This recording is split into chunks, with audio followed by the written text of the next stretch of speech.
16 American college students made a splash in Israeli water conservation last week when they set up a rain harvesting system in a middle school in the Galil. Well, if anything, I feel like we're seeing something a little bit more authentic because we usually go straight to the hotels in Jerusalem, go to our favorite restaurants, and now we're meeting the people that live here all the time.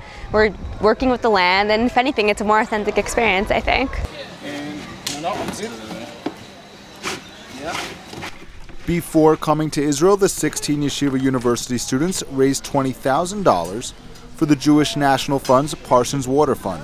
Once here, they used part of that money to build a rain-catching system in a middle school in Kfar Vardim that would save the school thousands of liters of water.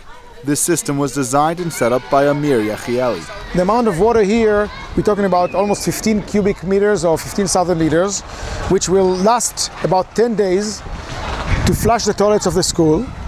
And right before it ends will come the next rain.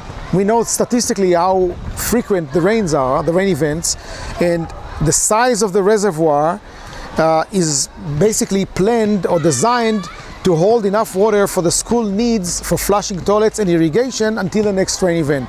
Yechieli, who claims to be the only provider of a rain harvesting system in Israel, says he has built the system in 85 schools around the country and in Ramallah. However, the water gathered in the Kfar Vardim school can only be used for toilets because cheaper containers were used that do not filter out dirt particles. The 16 students helped Yechieli build the system last Wednesday morning, which funnels the water from the school basketball court into the 9 containers. So they handed us shovels and spades and hose and different tools that I don't actually know what they're called.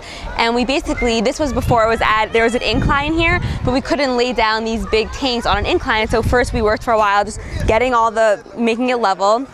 We then had to roll these into the right places, put the pipes in, screw everything in, and run the pipes all the way along through the building and down the road into the bathrooms. And I think everyone really had their own part of it, and we all made it come together.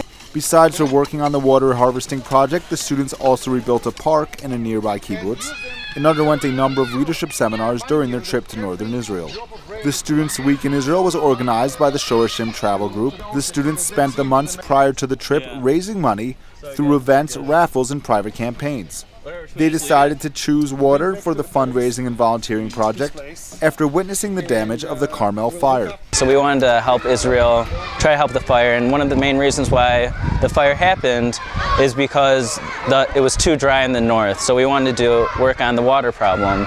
So we chose this and just help the forest and help the north and stuff. For Eliana Pollack, a junior at YU learning Judaic studies, the trip to northern Israel has given her perspective on a new possibility for her future. But I definitely see the north as more of a viable option in terms of living around here, because in my mind the north was always just kind of, not barren, but it was just, trees and just dirt. And there was a few like kibbutzim that you go on to, Lean, but there's these incredible, beautiful villages, and I would definitely consider living here one day.